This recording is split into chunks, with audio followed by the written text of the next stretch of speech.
Ask Yuri. You've got a health and fitness question? I've got an answer. Hey guys, how's it going? Yuri here once again, and today we're going to be answering a question from Martin with respect to calories and are all calories created equal? So his question is, hey, I just saw your video entitled Can Green Smoothies Make You Fat? In that video you state that weight gain is just a matter of calories in versus calories out. That means you're actually saying that all calories are created equal, whether it's fat, carbs, or protein, but they're metabolized differently. Can I have your thoughts on that? Well, that's a good question, Martin. Thanks for bringing that up, because there is obviously a lot of merit and validity to what you just said. Not all calories are created equal. I simplify it by saying it's calories in versus calories out, because at the end of the day, that seems to be the overriding factor, assuming you're eating a healthy diet, more or less. So let me just clarify this. We know that calories from sugar are not good. And we know that those calories from sugar, specifically from fructose, are metabolized differently than the other portion of the sugar molecule, glucose. So glucose is very easily absorbed right into our cells, no problem. Fructose has to go through the liver, needs to get converted, blah, blah, blah. It can end up as a triglyceride, blah, blah, blah, blah, blah. I've written about this and spoken about it 100,000 times, I think, so just check out my other videos for easier reference if you need more clarification on that.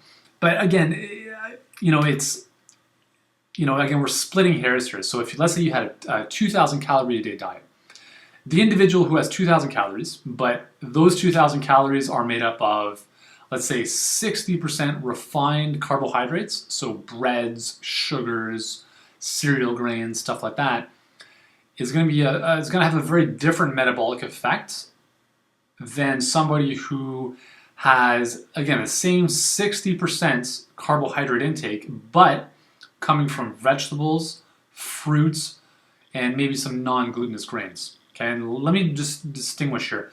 What it's going to come down to is, first of all, the amount of fructose coming in that is not being mitigated by fiber.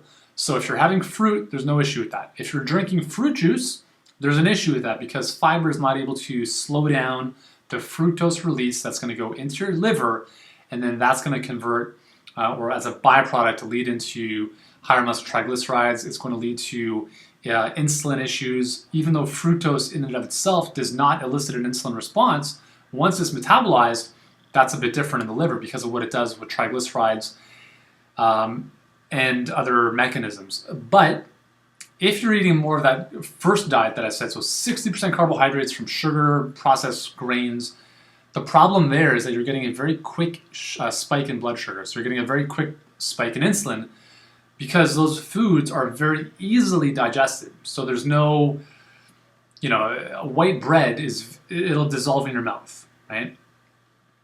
And that basically means that it's going to happen the same way in your body.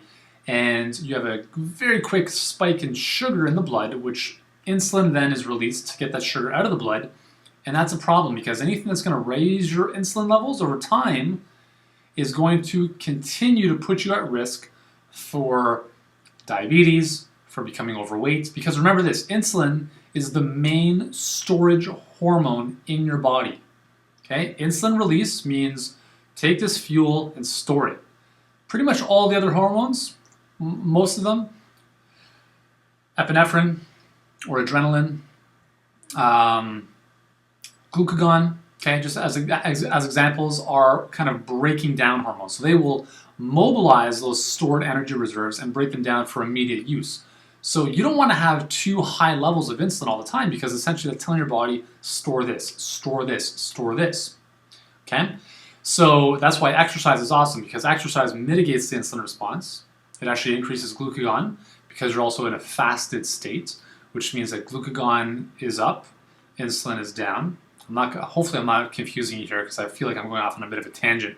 But let me just break it down. Not all calories are created equal. Sugar is probably the most problematic calorie. So 4 calories from 1 gram of sugar ultimately is not the same as 4 calories from 1 gram of protein. Okay, so 1 gram of protein, 1 gram of carbohydrates both yield 4 calories, but those calories are pretty different.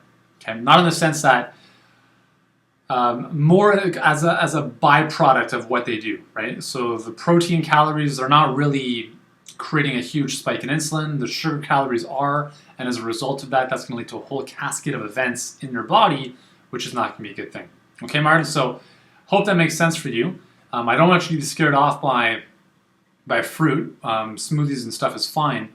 Just make sure you have the whole fruit in there, right? That's why I don't recommend juicing fruit, because you get rid of the fiber, which then leads it to becoming essentially just a fruit juice, right? Even though it's raw, it almost ends up becoming like Coca-Cola. Obviously, that's not a good comparison, but there is nutritional benefit to the raw fruit juice, but there's a lot of sugar that is not buffered by fiber anymore, okay? Hopefully that makes sense. And again, if you want to make more sense of this stuff, that's why I put together Super Nutrition Academy, so that you can really understand the nuts and bolts of how all of this stuff works. Because as you know, in a 5-minute video, in a 6-minute video, I can't get into all the details about this stuff. And for most people, it's just like way over their head. So if you want to know this stuff of how it works and what that means to you in terms of your decisions with respect to food and how those food choices impact your health, then check out supernutritionacademy.com. At the very minimum, sign up for the Big Fat Food Lies report, and the URL is right down there. And that will get you started. You can get a much better understanding of a lot of the myths that are out there and really kind of finally get a good hold on understanding nutrition, because we're in a world of complexity and overwhelm, and the Academy, I put it together to really give everyday people like you a very simple understanding, a fundamental understanding of what all this stuff means. All right, so there we go. Join me at supernutritionacademy.com, and until then, I will see you in the next video.